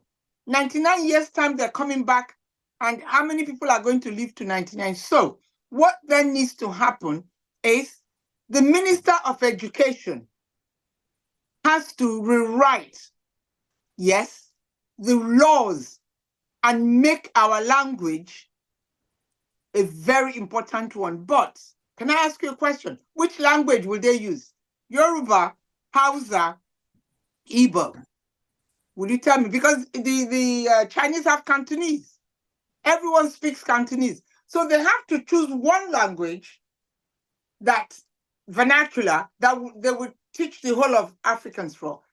At 9 years old, a child loses their tongue or their accent. But when you start teaching them, I have a student now. She just come from China. If she writes English, she will run, because she's translating. She's transliterating her language into. But that child here is still going to be successful because he'll be able to learn it. Yes. So at the end of the day, my answer to your question is back to those who are sitting on the seat of education. How do we change them? You remember I told you I was with Peter B's election and all that. At the end of when he didn't win, I had to withdraw, because the things I saw, even those who are claiming they are in the diaspora, are going to go back there and even be, I'm getting too passionate now, be worse than those who are sitting there, because their eyes are, let me go and get that piece of cake that I missed out. So thank you very much, Adi. Our intellect, African intellect, we have to form a body of those who will swear that they will go to Africa. That's if you are not killed. Thank you very much. I'm going to go, everybody, one minute. I'm going to see who is in the panel, who I'm going to bring in first. Is Love Day in? If Love Day is not in, I'm going to, okay, Love Day is in. There's a lot of questions from YouTube. And you go on, and as we're talking about looking at the African mother language. Why is that not? That's what we're going to use to wrap up for today. Why is the African mother language not used in educating the African community? Well, yeah, the mistake has been made in the past, and now English unifies us. And in Nigeria, you have over 250 ethnic groups. Remember, I'm doing a translation on languages. You remember? Patty Lucy? Yeah. You remember? And I've gone far, but do you know the challenge I'm having? For example, I'm translating a particular language. Let's say now I'm translating ESA, I'm translating ESA. In ESA, they will tell you there is Ekpoma ESA, there is Auchi ESA. There are different dialects in the languages, but they have maybe some things that unifies them. Why translating Urobo? The same thing. Remember even Ika, although I've not gotten there, why doing research on Ika? The same issue. Which one do I use on the language book? So what I just did was just pick any of the dialects. So if in a particular ethnic group, you are having more than 7, 8 dialects, and there's always an issue of which do we adopt. Talk less of Nigeria as a whole. So for me, not everything we got from the whites, from our colonial masters, is bad. Unifying us in English, for me, is okay. Even if you want to bring teachers, you're going to have teachers in Hausa for physics, for chemistry, for biology. They come with those terms. You're going to have in Igbo, you're going to have in Yoruba. Then you come to our south side, like in Urobo now, how many dialects, how many chemistry teachers, who trains them? That's going to take aeons. So the English is okay, and that's not what is of a priority. What is of a priority is for us to have good leadership, Nigerians that have Nigeria at heart. Like she said, the diaspora, that you are saying things are better. We have Nigerians that schooled overseas, were born over, lived overseas. But once they come here and are holding leadership positions, they become Nigerians. That's it. They don't replicate it. So like she said, that is our priority. We need people who have traveled out. You are in the UK, you are in the education sector, you are in the health sector, you school there, you're benefiting. Then you come back home, replicate it with all your heart and all your life. Exactly. Those are the kind of people we need. That's the solution, not unifying language. No. We don't need it. English is okay for us, because even in the English, it's not even pure English. Words are borrowed from Latin, words are borrowed from French. Sorry, Look at the German. Can I just say something with that? So hold on, Hadi. We have to go round. When a Nigerian comes here, the Englishman will say they don't understand, and the person is a graduate. Sorry. Imagine. So that's my point. That's what we need. A Nigerian that travels. You see somebody who stays abroad, your landlord takes care of a lot of things, does a lot of things. You will build a house in Nigeria. You will not paint the house. You will not provide the facilities that should be provided.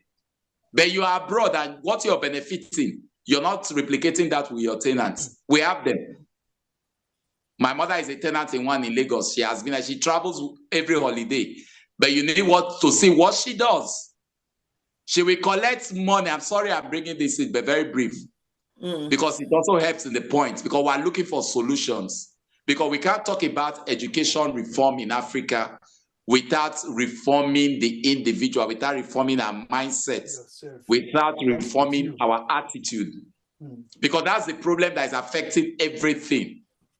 Where a teacher is receiving salary, goes to class to sell things and sleep, but maybe was on scholarship. So like this landlady now, this landlady I talk about, stays abroad, but will bill my mom. You pay a lot of things for services to do everything, but she will not do it. She will tell you, you will have to do it. But where she is in the US, it can't happen. It does. It does. Let me tell you one thing. It does happen here. We've seen rogue landlords. Somebody says something on the somebody says something on the it's a talk about white supremacy. Some of this behavior of individual are being copied. They copy some bad behavior from Europe. I'm telling you, we are here. We've seen some houses unrepaired. Some of you that are UK, you will tell me there's some shackled houses. You are staying there, it's damp, it's rotting, it's smelling. By an Asian. You know, it's rotten, it's smelling. People copy certain behavior and go and replicate it in Africa. So but we have to look at that. They won't replicate the good one. The good one they don't want to replicate. No, it's the bad one. So, but the point, Madam Lucy, the problem. The point is, if we have leaders. If we have, because the diaspora is very important to the growth of Africa. Reduce the Pascal, we're coming to you. Don't worry, we're going to come to you. I'm going to go to Nadi, then I come to you. The diaspora is very important, very critical to the development of Africa. You saw how China developed. They sent their students overseas to study, come back home and replicate. And so the diaspora is very important. We need the diaspora if we have a working system and an enabling environment. Thank you very much.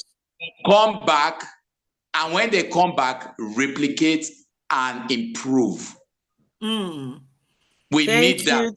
Thank you, Lovely. That was amazing, because we're coming to the end of this program. We're coming to the end of, and I want to give a big shout out to all those that have been commenting on the YouTube page, Dr. Liz and Reparation Nation. Thank you. All point is taken on board. We have actually picked some of those points that you have taken. The phase two of this discussion will be coming up in June. So just watch out, and with all those points that you have raised, we'll be also deliberating on it. I'm gonna go to Nadine, our Cameroonian in the house. Nadine. Hi. Hi.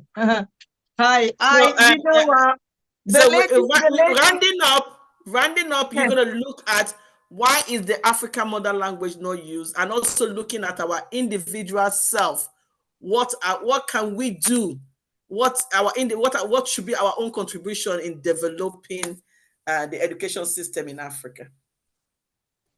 Lucy, I spoke at a conference once, and the subject was "Together We Are Strong," and I say that together we are strong is a concept, is a way of being, is a culture. We don't have that culture. As Love, they say we have in Cameroon, we have more than 250 ethnic groups and languages. So it's going to be very, very, very difficult. And the countries which have come in my country, France and the British, the language is so strong. I saw some changes. It's funny how I'm going to go that way. How when you pray in Yoruba, how when you pray in your mother tongue is powerful.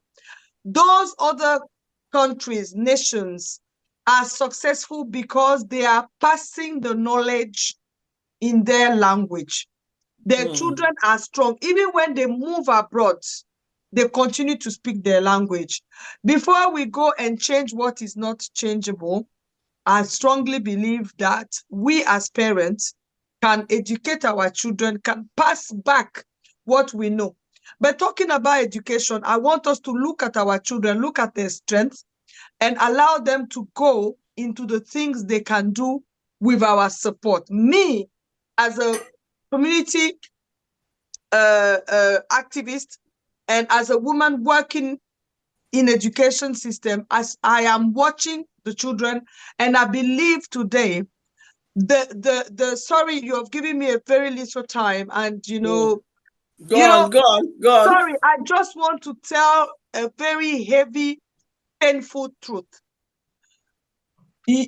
Please watch your child. If he has difficulties with exams, please change his system very quickly, because he's going to be frustrated because his brain cannot process passing exams. Please, let's not continue that thing where you need to go to this, you need to go that. The child cannot do it, his brain cannot do it. Please, let's save our children from delinquency and pregnancy and what have you that is there in the community. Let's come home, teach them what we can teach them of our culture. We ourselves, I think we are the mirrors. What we are not, our children cannot be. If we come to the UK and we don't have aspirations, we should not dream and be sitting there thinking that the children will have any aspiration. Lucy, I don't know if I'm answering, because, I've heard so many good things tonight that, I'm just happy. You're overwhelmed. That other lady, she has completed me. I've just loved all these people. They are just completed. They have said enough. There's no more honesty for me to say that. Please don't. Thank you very much, Nadine. Don't force them into things they cannot do. The education system is for those who can pass exam. I've seen children in my college that they took back behind because where they were, they could not pass exam. Please, Let's not frustrate our children. 1 minute for the Franco community. Can you wrap it up 1 minute of what we've discussed today so that your French community can also understand? Fantastic, thank you so much. Alors, ce soir, nous continuons avec la célébration de la journée de l'Afrique qui sera le 25 mai. Et avant cela, qu'est-ce que nous faisons? Nous sommes en train de parler des problèmes importants. Ce soir, nous avons parlé de l'éducation, surtout de comment est-ce qu'on peut rendre les femmes, on peut redonner le pouvoir à la femme. On a eu des discussions autour de l'éducation. Comment ça se passe? Est-ce qu'on peut parler nos langues? Nous avons de différentes langues en Afrique. Est-ce que c'est possible pour nous de parler nos langues pour éduquer nos enfants et pour surtout changer la politique et ce que les leaders voient ailleurs? Pourquoi ils ne viennent pas dupliquer ça chez nous en Afrique? Ils vont étudier ailleurs et le moment venu, ils ne dupliquent pas. Alors ce soir, encore une fois, je vous dis merci d'avoir été là. Si vous nous avez écoutés, contactez-moi et je vous en dirai plus. Merci. Thank you, merci.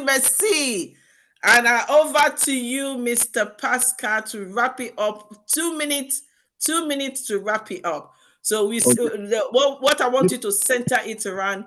I know everyone has said no, but I want to hear from you. Why is the African language not encouraged to teach so that it will be easy for other people? And also, what is our own individual contribution to making sure that Africa have the best education system that fits in for the 21st century for all? The most important thing, equality education, equal opportunity to access to education for all. 2 minutes. Thank you very much.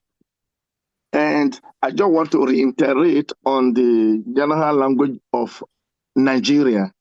If we will agree to accept Africa as a whole. Africa, but like in Nigeria as a sample, as a study case, we had a general language which is name and tag as Pidgin. When we roll it, we only know ourselves.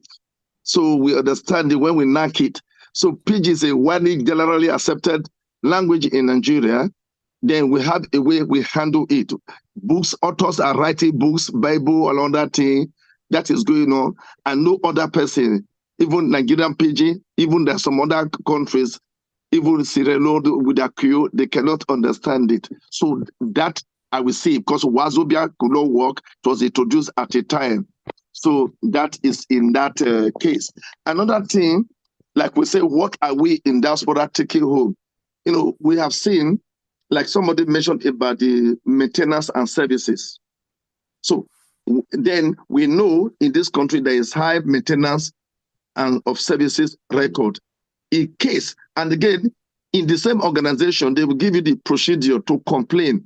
When things is going wrong, they did not want to do it, they will show you they going to even stop them and say, complain to this. So most people, they have asbestos in their house, or their house is depleted or damp, they complain. They are compensated, they dealt with the situation. But those are things we will take home or something like that. But again, another thing is awareness, information, people knowing what to do.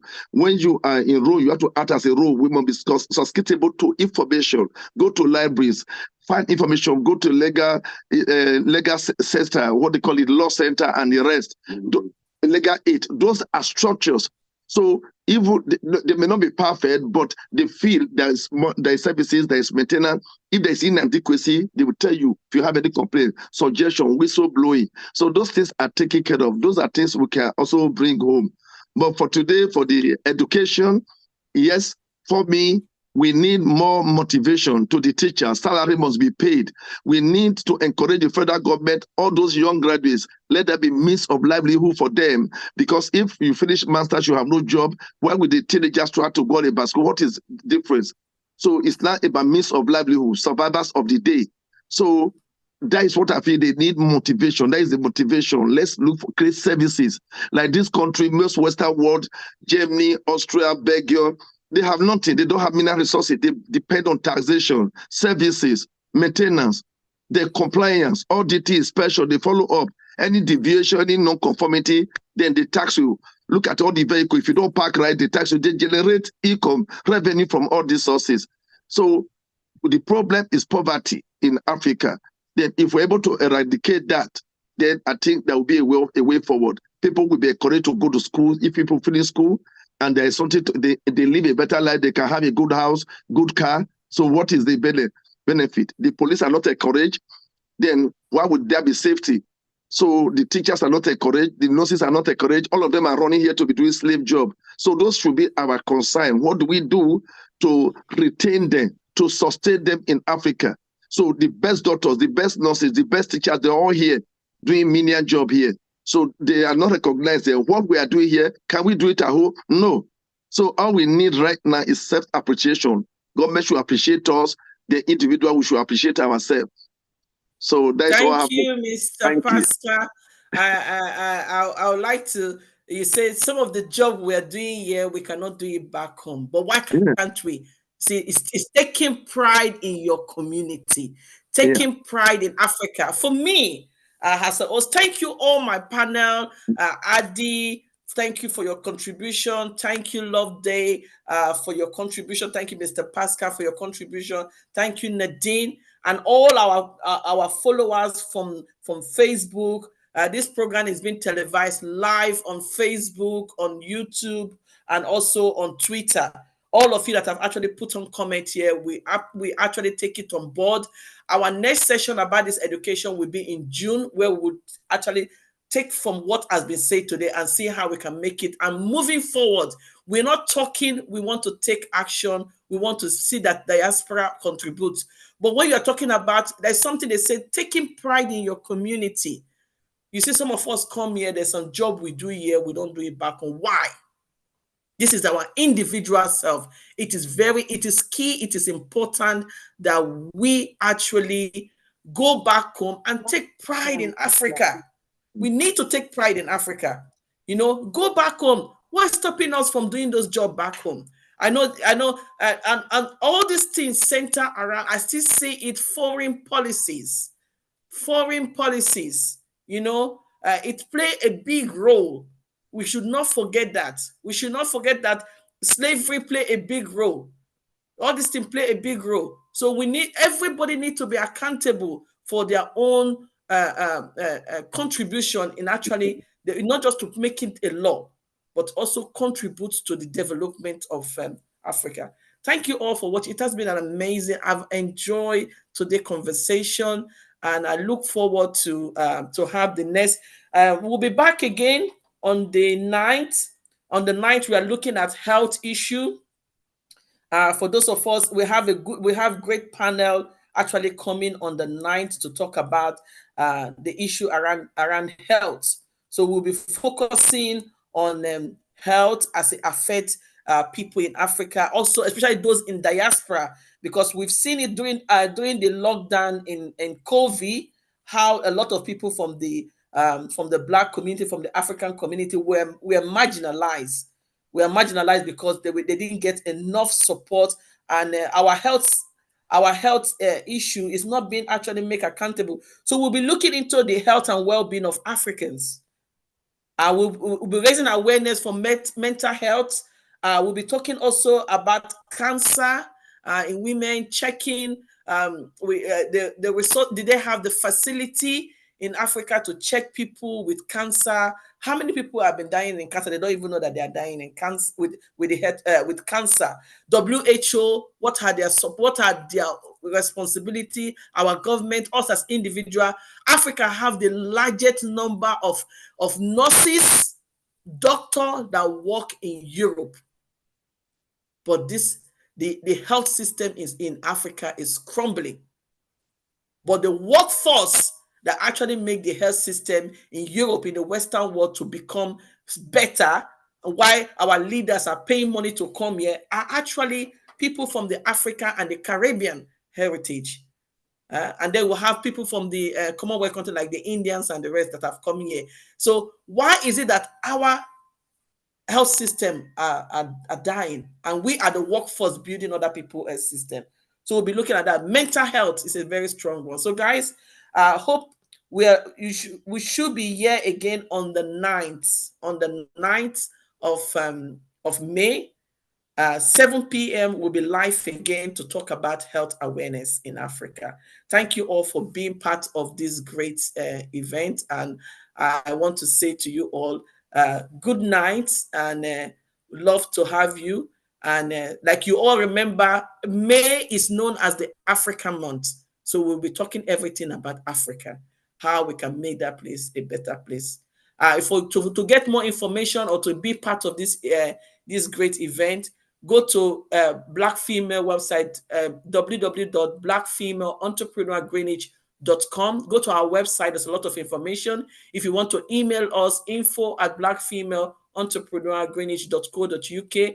You can send us message through our Facebook, send us message through our Instagram page, or email us, or go to our website and drop a message, and we will actually be with you. On the 25th of May is known as the African Day, set aside by UN and the UNESCO, and will be at Kibrook Community Hub.